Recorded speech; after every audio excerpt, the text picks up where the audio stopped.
A study released less than a month ago in a leading cardiology journal is going to overturn almost everything you've been told about blood pressure. And if you're over 65, what I'm about to share with you could be the difference between staying on your feet and ending up in a hospital bed. For as long as most of us can remember, the message has been the same on every poster in every clinic and every doctor's office across the country. My name is Dr. William Lee, and after more than 22 years of standing in operating rooms repairing the hearts of older adults, I'm going to walk you through the truth about blood pressure numbers after 60. But I'm not going to hand you the target number right at the start. If I gave it to you in the first 60 seconds, you'd scribble it down and click away, and you'd miss the most important part of all of this, which is understanding why the number is different for you, what your body is actually doing as it ages, and why aiming too low can be just as cruel as letting it run too high. So before I tell you what to aim for, I need you to see what happens when an older adult is pushed toward that traditional textbook target. I need you to see how lower can become deadly. While you're watching, drop your current blood pressure reading and your age in the comments. Just the two numbers. I read these. They tell me what's really happening out there. Let me tell you about a woman named Beatrice Holloway. Beatrice was 76 when she walked into my consultation room for the first time, leaning lightly on a cane, her daughter trailing behind her with a folder full of pill bottles and printouts. 12 years earlier, when Beatrice was 64, her family doctor had caught her pressure running at 156/90 during a routine checkup. He started her on a single tablet right away. Within a few months, her numbers came down to the high 130s, and her doctor smiled and said they were on the right path, but they weren't there yet. They needed to get her to that perfect 120/80. He raised the dose. A second medication was added, then a third. Beatrice was a woman who trusted her physicians the way her generation was raised to. If the doctor said 120/80 was the goal, then by God, she was going to hit 120/80. And she did. After almost a year of medication adjustments, her cuff readings settled in around 123/76. Her doctor was thrilled. Textbook, he called it. But Beatrice didn't feel like a textbook. She felt like a woman someone had drained the battery out of. She was tired in a way she had never known. She would walk from her kitchen to her living room and have to sit halfway. And then came the dizzy spells. Every morning when she swung her legs over the side of the bed and stood up, the bedroom would tilt sideways for 3 or 4 seconds, and she'd grip the dresser like she was on the deck of a rocking ship. She mentioned it. Her doctor told her it was age. He told her to stand up slowly. He told her to drink more water. 6 months after she hit her perfect number, Beatrice got up at 3 in the morning to use the bathroom. She stood up too fast. The room spun. Her legs folded under her. She went down hard against the edge of her dresser and broke her left femur in 2 places. The paramedics took her vitals on the floor of her own bedroom. Lying down, her pressure was 116/72. Sitting up, it had dropped to 90/58. Standing, it crashed to 78/50. Her body could not maintain enough pressure to keep her brain supplied when she stood up. The medications meant to protect her had pulled the rug out from under her. She had surgery the next morning, then 4 weeks of rehabilitation, then months of physical therapy. And the woman who walked out of that rehab facility was not the same woman who had walked in. She was afraid of her own bedroom, afraid of the bathroom at night, afraid of the stairs that had been part of her home for 40 years. 8 months after the fall, Beatrice developed pneumonia from being too sedentary, and her body, weakened by the long convalescence, could not fight it off.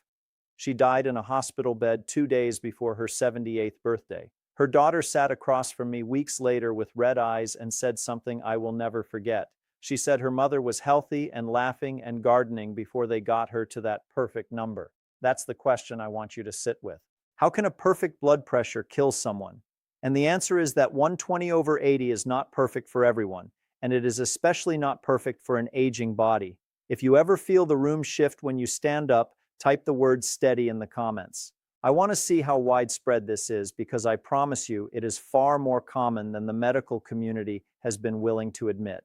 Beatrice's story should leave you uneasy, but it should also leave you informed because if her doctor had understood that an older woman's body operates by different rules, she would still be tending her tomato plants. So before I give you the actual numbers you should be discussing with your physician, you need to understand the 4 reasons your body changes the rules as it ages. The first reason is what cardiologists call arterial stiffening.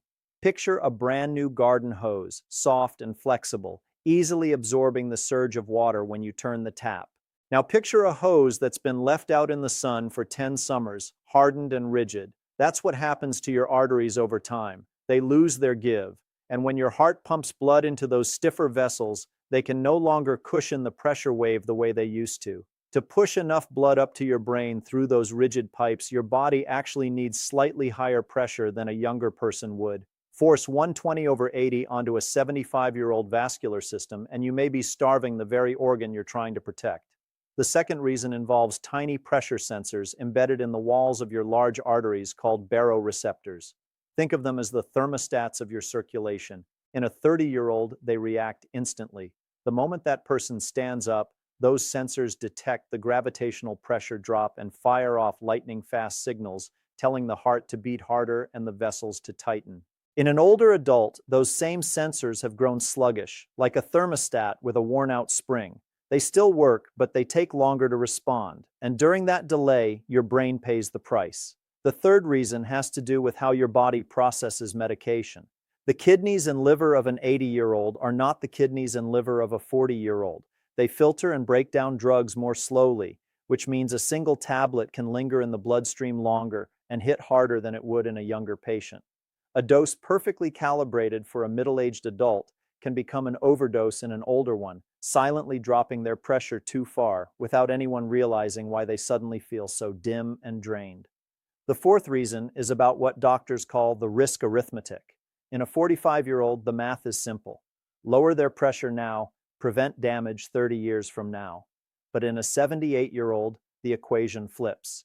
The slow damage of slightly elevated pressure may take a decade or more to cause harm, and they may never live to see it, while the immediate damage of a fall or fainting episode from an over-medicated low pressure can end their life this winter. So the question shifts from what's perfect on paper to what keeps this person upright, lucid, and home. Now let me tell you about Raymond Castellanos, 71, retired postal carrier, the kind of man who still walked 4 miles every morning before the sun came up. His pressure was 144/86. His doctor put him on 2 medications and pushed him down to 126/76. Within a month, Raymond couldn't make it past his mailbox. The morning walks stopped. The crossword puzzles he loved suddenly felt impossible to focus on. His wife brought him to me, and I made one simple change. I pulled back his medications and let his pressure climb to 136/82. Within 2 weeks, the man who had been dragging himself through his days was back on the sidewalk before sunrise. The number on the cuff was higher, but the man behind the cuff was alive again. If you've ever felt like a medication made you feel like a stranger in your own body, type FOG in the comments. We need to know how many of you are walking around in that haze. But I want you to also meet Eunice Rasmussen, also 71, same age as Raymond, but a completely different woman. Eunice had type 2 diabetes for 20 years, a heart attack in her 60s, and kidney function that was already showing wear. For Eunice, that same 144/86 was genuinely dangerous because her vessels were already battered from decades of sugar and cholesterol stress. We brought her down carefully, using just 2 medications, and landed her at 130/80. She tolerated it beautifully. No dizziness, no fatigue. And her risk of a second heart attack dropped meaningfully. Same age, same starting number, 2 completely different targets. That's why blanket recommendations are so dangerous. Tell me your age and whether you have diabetes, heart disease, or kidney trouble in the comments. I want to see the real picture of who's watching this. And then there's a third kind of patient entirely, the very frail. Take Dorothea Linwood, 84, a tiny bird-like woman with diabetes, mild heart failure, and the beginnings of memory trouble. Her pressure was 166/90. The reflex of every doctor she'd seen had been to drive that number down hard. But Dorothea was already shuffling. She was already unsteady. Aggressively lowering her pressure would have tipped a wobbling tower right over. We accepted 158/88 as her safe zone. Her cardiologist at the time was deeply uncomfortable with that decision. Dorothea, however, kept walking, kept living in her own apartment, kept calling her grandchildren on Sunday afternoons. 4 years later, she's still in that apartment. There's also a phenomenon I want you to understand called widened pulse pressure. The systolic number on top measures the force when your heart squeezes. The diastolic on the bottom measures the pressure when it relaxes. As we age, the top number tends to creep up because of stiffening arteries, while the bottom number often holds steady or even drifts lower. So a 70-year-old might run at 148/74, which is normal aging physiology, not a five-alarm fire. But what you absolutely do not want is a diastolic that drops below 60, because that's the pressure that feeds your own heart muscle during its split second of rest. If that bottom number falls too low, the heart starves itself. This is why blindly chasing 120/80 in an older adult can do something almost no one talks about. It can quietly drop the diastolic into the danger zone while everyone is celebrating the systolic. Beatrice's standing diastolic was 50 when she fell. 50. That's the number that broke her hip, not the systolic. And this brings us to the brain, which sits at the top of a long vertical column of plumbing. Blood has to fight gravity to reach it. In a young person with springy vessels and lightning baroreceptors, this is effortless. In an older person, every drop of pressure matters. When systolic dips below about 110 in an older adult, brain blood flow measurably decreases. Not enough to cause a stroke that day, but enough to cause that quiet fatigue, that mental fog, that strange word you can't find at the dinner table. Some researchers now believe that years of overly aggressive blood pressure lowering may be quietly accelerating cognitive decline in our seniors, and while the debate isn't settled, the signal is loud enough that we cannot ignore it. So now finally, I'm going to give you the numbers. But please understand, these are starting points for a conversation with your doctor, not commandments carved in stone. For a relatively healthy adult between 65 and 75 with no major medical issues, a reasonable systolic target is 130 to 140, with a diastolic between 70 and 85. For adults between 75 and 85 who are still in decent health, the target shifts slightly upward to 135 to 145 systolic, again with diastolic between 70 and 85. For anyone over 85 or for anyone of any age who is clearly frail, the priority becomes preventing falls, and a systolic of 140 to 150 is often appropriate.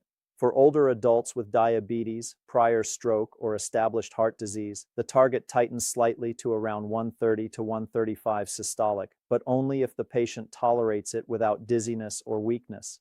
And that word, tolerates, is the most important word in this entire video. Type your category in the comments. Healthy 65 to 75, frail over 85, or diabetic in the 70s. I want to see the spread, but here is the single most powerful thing you can do at home, and almost no doctor checks for it.